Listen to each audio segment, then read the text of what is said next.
बियाह मेहरारू के साड़ी चाहिए, चढ़ते बैसाख गांव के लइकन के ताड़ी चाहिए, होते बियाह मेहरारू के साड़ी चाहिए। अब बात जब गीत संगीत भोजपुरी की आई तब केहू कितनो झलका ले, लेकिन वो जब ट्रेंडिंग स्टार खेसारी जे मजबूत रिश्ता के तोड़ देवे ओकरा के गद्दारी कहल जाला, जे बिना स्वार्थ के प्यार देवे ओकरा के मतारी कहल जाला।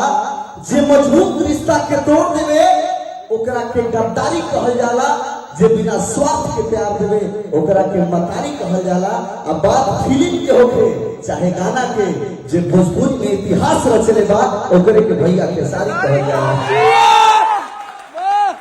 एक बात का भैया बात बहुत सारा घमंड के प्यार के लोग अपने आप के हम कहब कि चांद के हम आधा देखले बानी, तारा के हम टूटल देखले बानी।